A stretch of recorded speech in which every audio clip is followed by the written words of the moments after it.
Күч биримдиги, рух биримдиги. Мындай чакырык дүйнөлүк көчмөндөр оюндарына тиешелүү.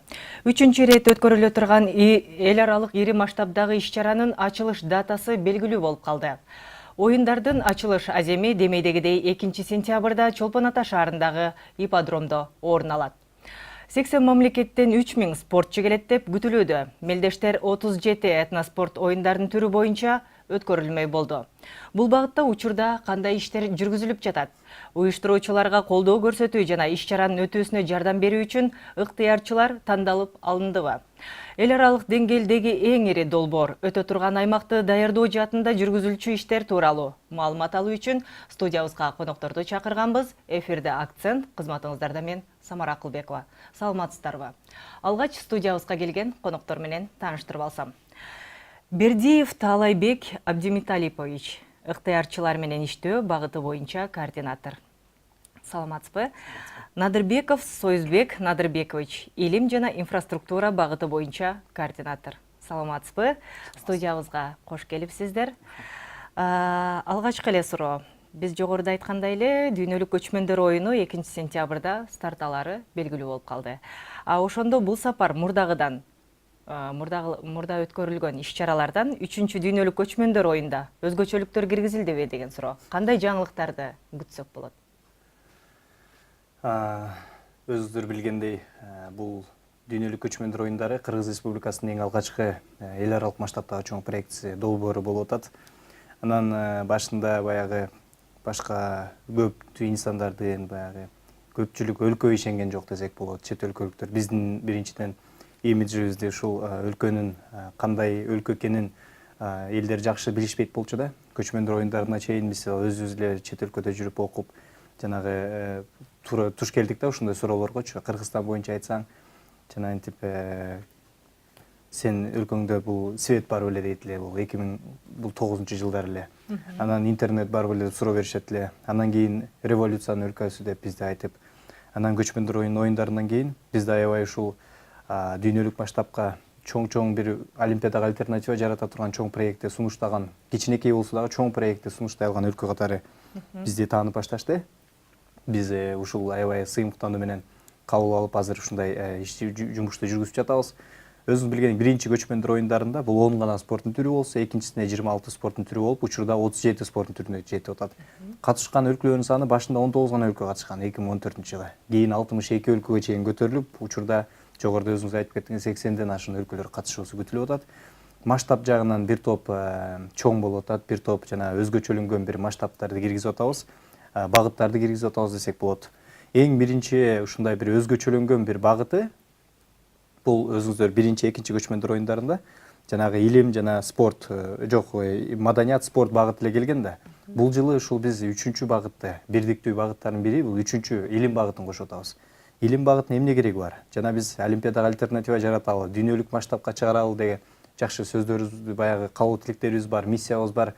Бирок ошол дүйнөлүк масштабка жеткириш үчүн бизде илимий подход да керек болот экен. Чоң окумуштуулардын колу менен, алардын мүмкүнчүлүктөрү менен дүйнөлүк масштабка чыгаруу бул биздин эң бир жакшы бир принциптүү бир максаттарыбыздын бири болуп, приоритетти коюп, анан илим багытын киргиздик да. Анан экинчи көчмөндөрдөн кийин башка өлкөлөрдө бизде өтсүн деген каалоо тилек каалаган, ушундай аябай эле катуу каалаган өлкөлөр да болду. Бирок Кыргызстан ушул саясий чечим чыгарып, биздин өлкөдө өтүш керек деген бирден бир себеби бар. Себеп дегенде өзүбүз каалаган бир форматтарды киргизгибиз келди. Биздин проект болгондуктан биз жана системасын орнотуп, бышыктап, корутундулап, фундаментин куруп алып, анан жакшы бир биз каалагандай формат болгондон кийин мүмкүн биз өткөрүп беребиз башка өлкөлөргө. Олимпиада сыяктуу өтүп турат, мүмкүн бизде болуп турат. Жана башка ушундай бир ой тилек менен биз ушул өзүбүзгө көчмөндөр оюндарын алып калдык. Эми жаңы форматтар боюнча эми айтса кызыктуу нерсе, жаңы жана улуу жеңүүчүлөр деген нерсебиз бар. Улуу баягы жеңүүчүлөрдүн китеби дегенди киргизип атабыз. Сырттан келген конокторду таң калтыруучу бир топ жаңы бир форматтарды киргиздик. Анан ачылыш аземибиз дагы башкача форматта болмокчу. Албетте купуя сыр бойдон ушу калтырып туралы. Сиз да кошумча киргизе аласызбы? Негизинен мен өзүм жанагы ыктыярчылар багыты боюнча болгондон кийин мен мүмкүн болсо ушул көбүнчө ушул ыктыярчылар багытын айтып берейин. Баягы сиз айткандай иш-чараны өткөрүү үчүн ыктыярчыларды тандап алуу иштери баягы жүргүзүлгөнүн билебиз. Бул маалым болуп калды. Кандай этаптар менен тандоо жүрдү? кайсы критерийлер менен тандап алдыңыздар? Кимдер катышуу мүмкүнчүлүгүнө ээ болду? Жалпысынан биз бул ыктыярчыларды тандап алуу боюнча биргиликтүү билим берүү министрлиги жана маданият министрлиги, жаштар иштери боюнча агенттиги, анан ушул катчылык биргеликте жалпы жобону иштеп чыкканбыз. Ыктыярчылар боюнча жалпы жобону иштеп чыкканбыз. Ошол жалпы жобонун негизинде биз 12 февралдан баштап 12 мартка чейин негизинен 3 этап менен кабыл алуу талабы коюлган. Бул ошол 12 февралдан 15 мартка чейин бул катталуу. Андан кийин 19 марттан 29 мартка чейин бул баарлашуу, собеседование деп коет, баарлашуу этабы болгон. Андан кийин 3-чү этабы бул окутуу этабы болот. Бул окутуу этабы бул жай мезгилдеринде жүрөт. Биз биринчи этапта ушул катталуу этабында бизге жалпысынан 3500гө жакын ыктыярчылар катталды. Анын ичинен биз экинчи этапка 1000 кандидатты, талапкерди тандап алдык. Ошол биздин критерийлерге, талаптарга жооп берген. Бул талаптар негизинен 18 жаштан жогору болуу керек. Эң биринчи талап. Анан сөзсүз тилде бул эми аябай бир чоң дүйнөлүк масштабтагы бул долбоор болуп атат. Ошондуктан биз сөзсүз түрдө чет тилин билүү керек деген бирден бир талаптардын бири ушул чет тилин сөзсүз түрдө билүү керек. Андан лидерлик сапаты болуш керек. Ошондой талаптар коюлган да негизинен. Анан экинчи этапта 550 ыктыярчыларды биз тандап алдык экинчи этаптын аягында. Булар ошол чет тилдерди билген, анан региондордон дагы тандап алдык. Быйылкы айырмачылыгы, экинчи дүйнөлүк көчмөндөр оюндарынын айырмачылыгы биз атайын ошол региондордон дагы быйыл анын үстүнө президентибиз дагы аймактарды өнүктүрүү жылы деп айтпадыбы. Ошонун негизинде биз региондордон дагы бүт ошол аймактардан ыктыярчыларды тандап алдык. Алар дагы мени таң калтырганы бул аймактарда биздеги бул Бишкектеги жогорку окуу жайлардагы университеттердин деңгээлинен дагы жогорку билген, тилди жакшы билген ушундай активдүү жаштарыбыз көп экен. Анан эл аралык ыктыярчылар дагы кабыл алдык быйыл. Алардын саны 40ка жакын, ал боюнча Союзбек жооп берсе. Чет элдик жарандар да бар экен да ошондо ыктыярчылардын арасында. Албетте, жана биз көчмөндөр оюндарын биз айтып атабыз да, жанагы эл аралык масштабтагы проект депчи. Эл аралык проект болуп аткандыктан эл аралык долбоордун негизги принциби бул эмне? Биринчиден эл аралык катышуучулар болуш керек. Анан ошол менен биргеликте уюштуруучулар, ыктыярчылар болуш керек. Бул дүйнөлүк практикада колдонуп келатат, олимпиадада, чемпионаттарда эле колдонуп келатат. Өздөрүнүн каражаты менен ушул ошол өтчү өлкөгө чейин келишет. Андан ары баягы экипировка, кийимдерин, жаткан жерин, транспорт баарын чечип бере турган бул ошол оюндорду же ошол олимпиаданы өткөрүп аткан өлкө тараптан камсыздалат да. Биз эле ошол практиканы колдондук бул жылы. Буюрса ушул биз баягы башында чочуладык элек ушул көчмөндөр оюндар калуучулар болобу экен депчи. Аябагында көп болду. Алардын ичинен 15 өлкөдөн биз 40 ыктыярчыны тандап алдык. Учурда ушул 15 өлкөдөн бизге көчмөндөр оюндарына келип катышып бермекчи. Аларды окутуу бардыгы тең онлайн түрүндө биз ушул жүргүзмөкчүбүз. Буюрса ошол күзүндөсү келип өзүңүздөр көрөсүздөр, чет өлкөлүк жарандардагы ыктыярчылык багытта иштеп бермекчибиз. Окутуу кандай багытта жүргүзүлөт? Эмнелерди билиши керек ыктыярчылар? Эл аралык ыктыярчылар эми баягы биздин жанагы жергиликтүү өзүбүздүн ыктыярчыларды окутуп аткан бардык программанын негизинде эле окушат. Ошол биз берип аткан окуум эле чет тилинде, ушул англис тилинде болобу. Негизги тил ушул ортоңку тил англис тили кылып атабыз. Ошол англис тилинде бардыгына тең бирдей жеткирип турмакчыбыз. Окуунун түрлөрү боюнча окутуулар боюнча бизде 12 тармак боюнча окутуулар жүргүзүлөт. Булардын мисал катары айтып кетсек, биринчи тез жардамды кандай көрсөтүү керек, негизи эле ыктыярчы деген өзү кандай болуу керек, ошо ыктыярчылар боюнча түшүнүк, анан көчмөндөр оюндары боюнча, көчмөндөр оюндарынын тарыхы боюнча, дипломатия боюнча бүт ошондой көптөгөн 12 тармак боюнча окутуулар жүргүзүлөт да негизинен. Окутуу жай айларында? Жай айларында болот, июнь айынан август айынын аягына чейин болот. Ошол эле учурда ыктыярчыларга кандайдыр бир мүмкүнчүлүктөр түзүлөт да. Дүйнөлүк көчмөндөр оюндарынын алкагында кандай мүмкүнчүлүктөргө ээ болушат? Негизинен ыктыярчылар биринчи эле өзү аты эле айтып турбайбы ыктыярчы депчи. Бул ыктыярчы үчүн менимче ушул болуп жаткан ошол чоң долбоордун ичинде өзү аралашып жүрүп баардык уюштуруучулар менен биргеликте ошол болуп жаткан ошол жердеги иш чаралардын баарында өзү катышып, ачылыш жабылыш аземинде ошол жерде көрүүчү гана болбостон мындай уюштуруучуларга жардам берип жүргөн адам катары бул менимче аябай чоң мүмкүнчүлүк бул. Андан сырткары бул катчылык тараптан бүткөндөн кийин ыраазычылыктар, баягы ыраазычылык баракчалары ошол сыяктуу көп жардамдар берилет буюрса. Өзүлөрү да тажрыйба топтоого мүмкүнчүлүк Эң алышат чоң тажрыйба экен. бул ар бир жаш өсүп келаткан биздин улан кыздарыбыз үчүн бул менимче бажа эткис тажрыйба болот. Анткени окутуулар жүргүзүлүп атат, башка жаштардан айырмаланып, мен ойлойм бул ошол 3 дүйнөлүк көчмөндөр оюндарынын ыктыярчылары бул окутуудан өткөндөн кийин дагы кандайдыр бир биз өзүбүз дагы 2 дүйнөлүк көчмөндөр оюндарында ыктыярчы болуп барганбыз. Көз карашың өзгөрүп калат да. Ошон үчүн бүткөндөн кийин, окутуу бүткөндөн кийин расмий баягы сертификат берилет. Ошол сертификаттын негизинде 3 дүйнөлүк көчмөндөр оюнунун ыктыярчысы деп эсептелинет. Жогоруда айтып кетпедиңизби, баягы 550 ыктыярчы тандалып алынды деп. Жардам берүүгө ушунча ыктыярчы жетишеби? Анан булар кандай бөлүнөт деген суроо жаралып атат да. Аэропорттон баштап кандай бөлүнөт, кандай иш алып барышат? Экинчи дүйнөлүк көчмөндөр оюндарында расмий кабыл алынган ыктыярчылардын саны 200дүн айланасында болгон болсо, биз бул жолкусунда 550-нү алып атабыз. Мен ойлойм, бул жетиштүү эле, анткени биз өзүбүз баягы ыктыярчы болуп экинчи дүйнөлүк көчмөндөр оюндарына барганда ошол ыктыярчылардын уюштуруу иштеринде кандай кемчиликтер болгон, кайсыл жерге ыктыярчы аз болуп калат, кандай жерде көбүрөөк болуп калат. Андан сырткары быйыл бир аз ашыкча баягы иш чараларда кошулат. Ошондон 550, мисалы сиз айткандай биз 11 блок боюнча 11 блокко бөлүп алганбыз. Булар ошол аэропорт, сиз айткандай кырчын жайлоосу бар, ачылыш жабылыш аземинде ипподром, фок деп коебуз, жанагы ден соолук чыңдоо комплексинде бүт ошол жерлерде булар өздөрүнүн баягы уюштуруу иштерине жардамын көрсөтүшөт. Түшүнүктүү. Баягы сөздүн ногун башка тарапка бурсак, дүйнөлүк көчмөндөр оюндарынын ачылыш аземи өтө турган Чолпон Атадагы ипподром иш чарага даярбы да? Же ал жакта дагы кошумча даярдык иштери жүргүзүлүш керекпи? Инфраструктуралык жактан алып караганда, мисалы үчүн. 3 дүйнөлүк көчмөндөр оюндарынын ушул даярдыгынын бирден бир жакшы бир жагы бар. Бул деген инфраструктура жаатында бир топ объекттердин бүтүп калганы да.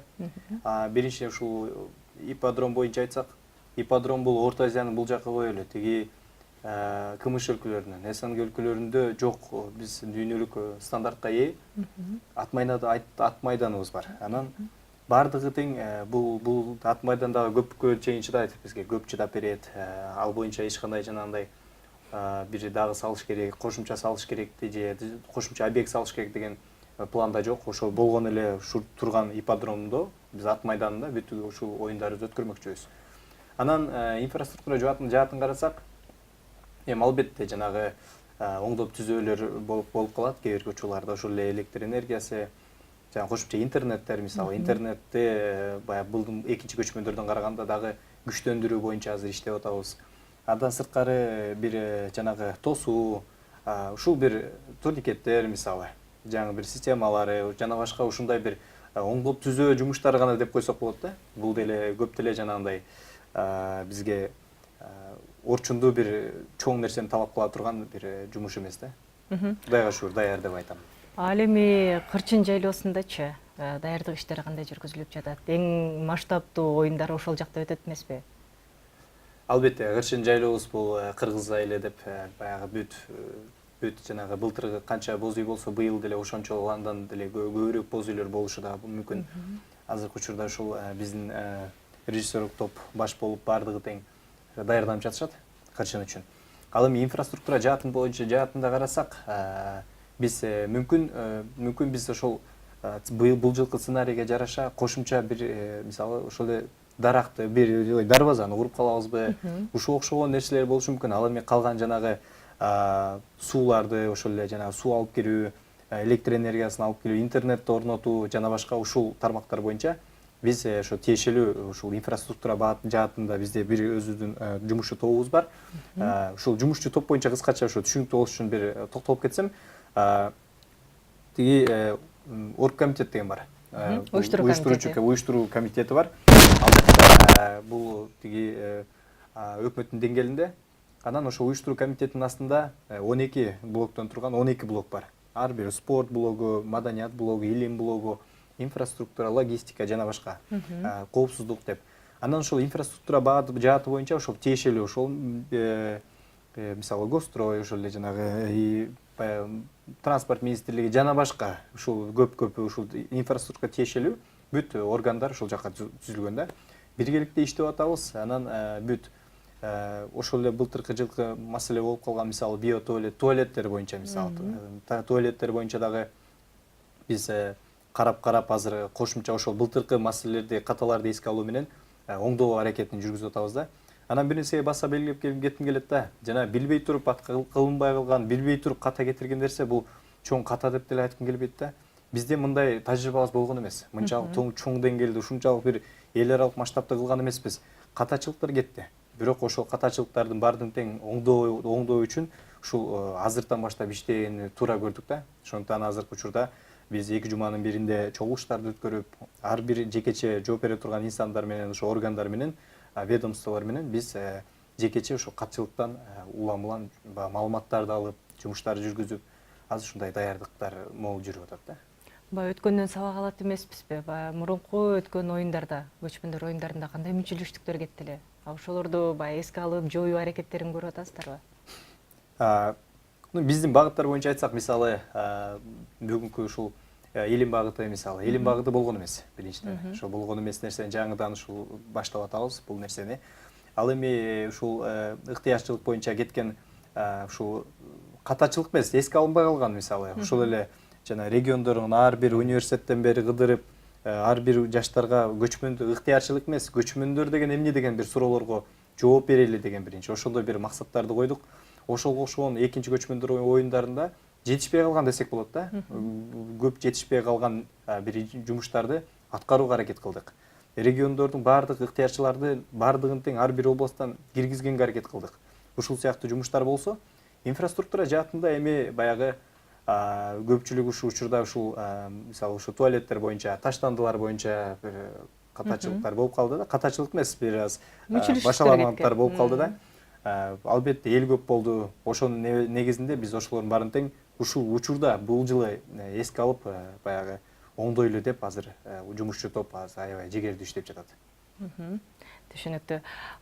Дүйнөлүк көчмөндөр оюндары 2018 3 багытта өтөрүн билебиз. Алар этно-маданият, этно-спорт жана илим, жана сиз айтып кеткен. Бул илим жаатына багытта өзүнчө алып карасак, кандай иштер аткарылат? Ошого мындай кененирээк токтолуп кетсеңиз да, анткени бул жаңычылык болуп атпайбы? Мурда мындай жок болчу. Илим багыты бул негизинен эле бул жаңы багыт. Баягы эмнелер жүрөт? Биринчиден бул 3 түрлүү кылып карап атабыз да учурда. Биз көчмөндөр оюндарына чейин жанагы көп конференция, илимий конференциялар өтмөкчү. Могул качантан башталды, могул бир айдан бери жүрүп келатат, ар бир университеттерде өтүп атат учурда конференциялар. Анан тиги күз айына чейин болмокчу. 100дөн ашык конференциялар болот. Бул билим берүү министрлигинин жана илим департаментинин жетекчилигинин астында ушул ар бир университеттер менен биргеликте конференциялар уюштурулат, симпозиумдар уюштурулмакчы.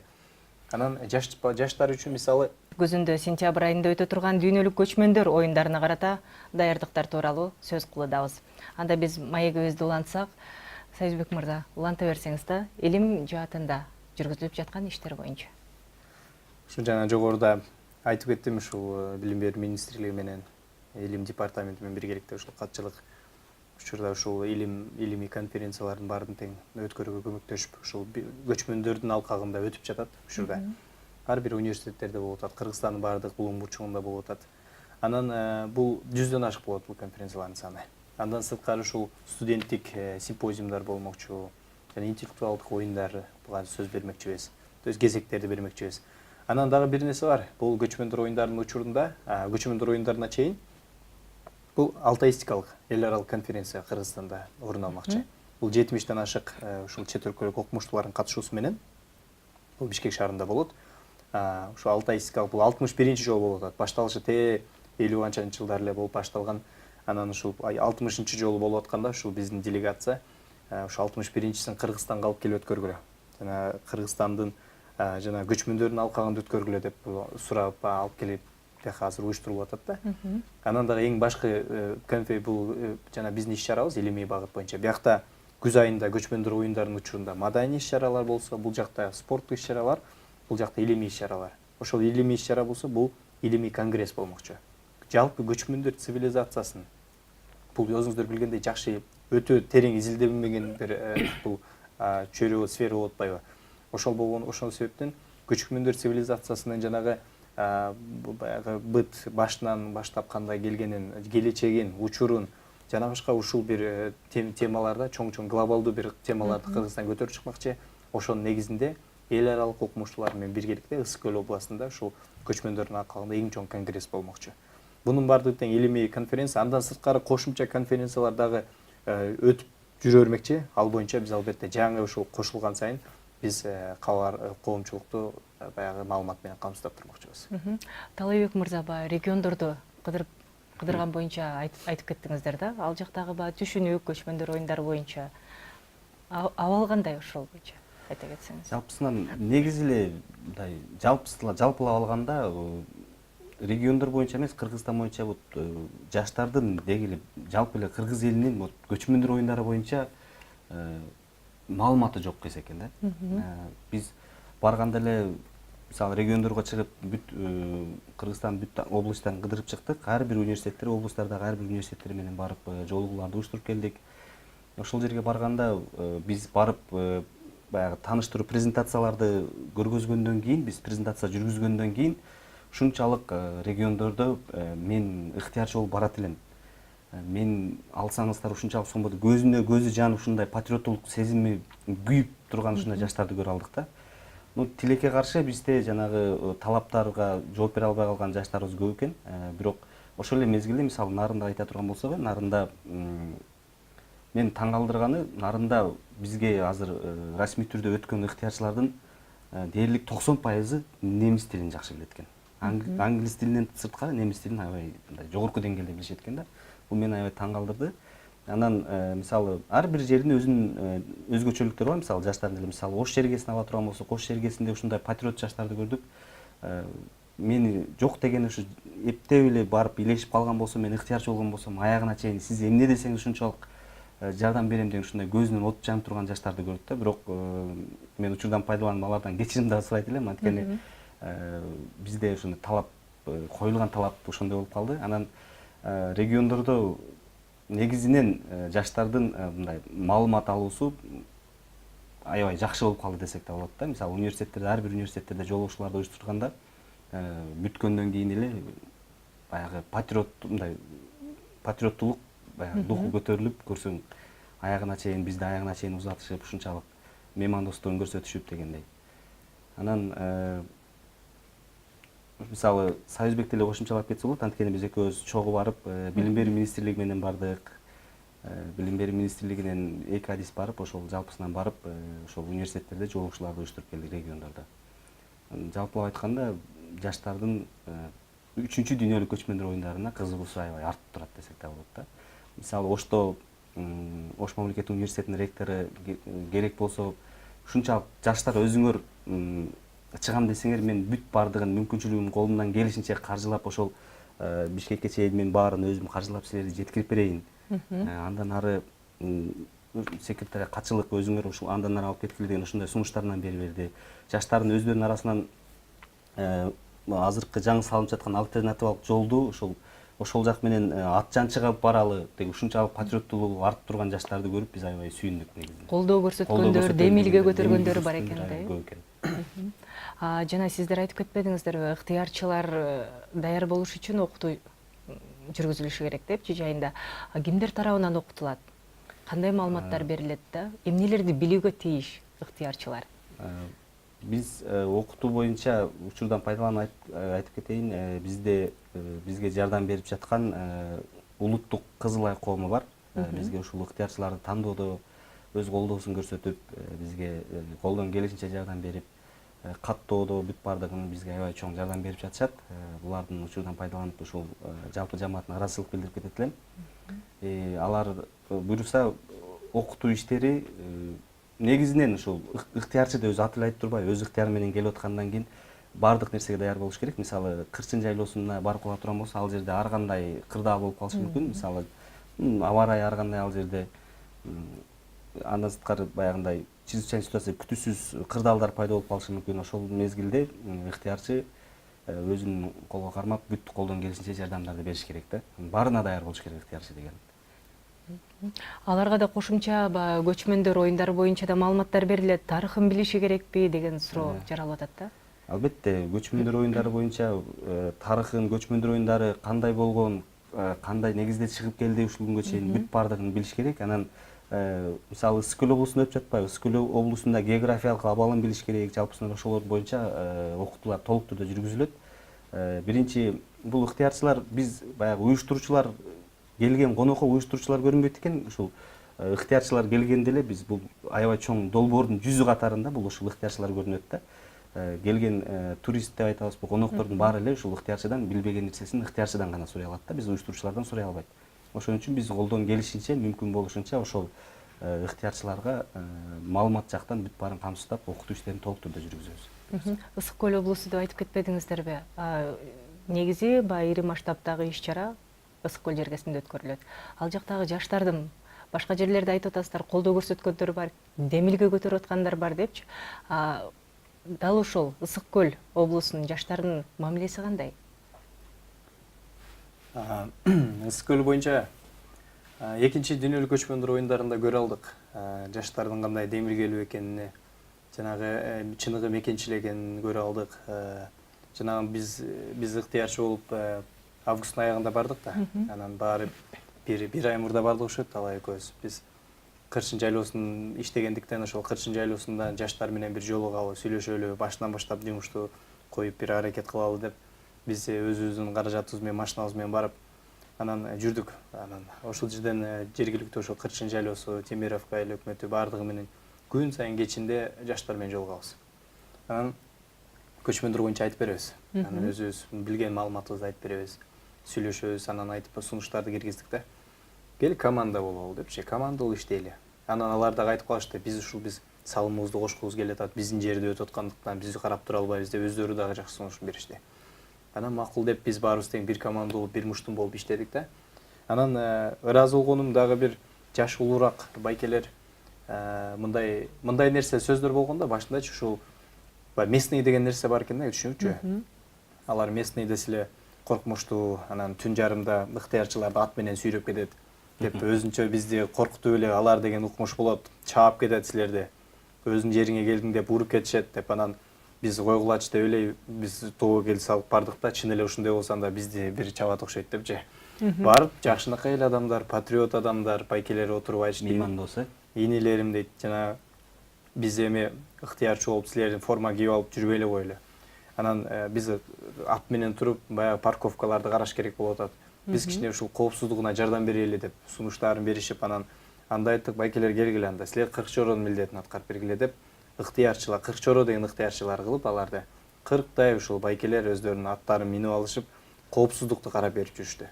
Анан эми баягы корко келгенден кийин баягы билбеген адамдар кантип коркпой иштеп жүрөсүңөр деген суроолор болду. Айттык, эмнеден коркот элек? Алар наоборот бул байкелер бизди силерден коркуп жүрөт депчи тамашалап коюп аттык да. Анан ошол сыңарындай бул жылы дагы аябай баягы күтүп атышат. Ушул болгон жардамыбызды беребиз деп күтүп атышат Ысык көл жаштары. Ысык көлдөн ушул региондордон биз алып атпадыкпы ыктыярчылар. Эң көбүн ушул Ысык көлдөн алганга аракет кылдык. Себеп деген ошол жерде болгондуктан, жакын болгондуктан. Анан салымыбыз зор. Анан учурдан пайдаланып мен бир жакшы бир жаңылык менен бөлүшкүм кетким келип атат да. Жана жаштар, демилге, анан элдер өздөрү көтөрүлүп чыгыш керек, өздөрү колдогонго үйрөнүшпөс, колдогонго ушул жанагы аракети болуш керек деген бир каалоо тилектерибиз бар да, жаштарга болгончу. Ушу биз келип эле мондай кылгыла, тигиндей кылгыла деп биз ыктыярчы катары, жанагы уюштуруучу катары айтпай, таңуулабай депчи. Ошол жаштар ушул жерде Бишкектеги жаш уюмдар, студенттик кеңештин баягы төрагалары баары биригишип, студенттер биригишип, Аймномат, Я кочевник деген, мен көчмөнмүн деген бир кыймылды түзүштү да. Учурда өткөндө Бишкекте 500дөн ашык бала өкмөттүн астында чоң айым номад деп жазышып фонарик менен чыгып флешмобун өткөрүштү. Аларды көрүп эми Ош областына жакында боло турган болуп атышат. Оштогу балдар, түштүктөгүлөр биригип, Ош Жалал Абад, Баткен баары биригишип, анан бизге келип сунуштары менен келип атат катчылыккачы. Биз ушу колдоп берели, кичине болсо салымыбызды кошоюн деп атабыз. Бизден эмне жардам деп. Анан биз кээ бирлер келет, биз СММ тармагынан жардам бергибиз келип атат. Маалыматты таратууда жардам бергибиз келип атат. Силерге кол керек, биз даярбыз деп келип атышат. Буларды сүйүнүп отурсак, ушундай рахмат силерге деп отурабыз да. Кече жакында бизде чет өлкөдөн, Италиядан балдар чалышты. Ушул Анвар, Меделбек уулу, Эрлан Карипов деген бир жигиттер бар, чыган. Ал жигиттер Италиядан Европанын эле 10 өлкөнүн башын бириктириштир. Жаштар, кыргыз жаштар окуп жаткан. Баары чогулушуп, алар учурда бизде Кыргызстандын айым номад Якаченин кыймылынын негизги принциби бул жаштардын духун көтөрүү, көчмөндөргө салым кошуу болсо, ал жигиттердин сыртта жибишси ошол эле кыймыл, бирок сырттан конокторду Кыргызстанга жөнөтүү максатында. Биз катчылыктан болгон презентация, видео материалдарыбызды берип атабыз. Алар өздөрү күйүп, ушул чет өлкөдө, бүт ушул чет өлкөдөгү биздин мекендештерибиз биригип алышып, флешмобторду уюштуруп, ушул презентацияларга жардам берип атат да. Бул дагы бир жолу кайталап коеюн, биздин чыгарган идеябыз эмес да, бул ушул жаштардын, коомчулуктун өзү колдой эле деп көтөрүлүп чыккан ушул жаштардын непосредственно кыймылы болуп атат. Биз абдан ушул учурдан пайдаланып, чоң рахмат айтып кеткибиз келет да. Байкелер десе, байкелер дегенде эске келип кетти. Былтыр көчмөндөр оюндарында, экинчи дүйнөлүк көчмөндөр оюндарында бизге афганча байкелер дагы келип аябай кандай чоң жардам берген. Афганча байкелер ушул Ысык көл облусундагы жалпы афганчылар баары чогулуп, жүздөй бир байкелерибиз келип бүтүп бардыгын ошол парковкадагы коопсуздук жактарын карап 3 күн 4 күн аябай бир чоң жардам беришкен да. Учурдан формачан келишип ыраазычылык билдиребиз. Алар айтат, бизге жатакананын деле эч нерсенин кереги жок. Биз чын дилибизден, чын жүрөгүбүздөн келип ушул жардам берели. Биз тамак ашыбызды чечип берсеңер эле, биз ошол коопсуздук жагынан колдон келишинче жардамыбызды беребиз деп. Мындай колдоо көрсөткөн жарандарыбыз бар болгондуктан, коопсуздук маселесинде кыйынчылыктар жаралбайт деп айталат экенбиз да. Дагы бир мындай суроо да, бизде жана айтып кеттик го, 80 мамлекеттен 3000ден ашык спортчу келет деп. Алар менен кандайча байланышып, мындай эмнеден улам бул сан келип чыгып атат да? Биз 80ден ашкан өлкөгө биринчиден бул Тышкы иштер министрлигибиз аркылуу биз катчылыктан заявка жөнөттүк, чакырууларды жөнөттүк да. Чакыруулардын саны бул 80ден көп мамлекетке жөнөттүк. Анан көпчүлүк өлкөлөр келебиз деп өзүнүн макулчулугун берип атат. Бирок биздин күткөнүбүз ошол 80дей өлкө келүүсү деп өзүбүздүн бул расчетубуз менен, күтүүбүз менен да. Азыркы учурда бул дедлайн бүтө элек, бул июль айына чейин болмокчу.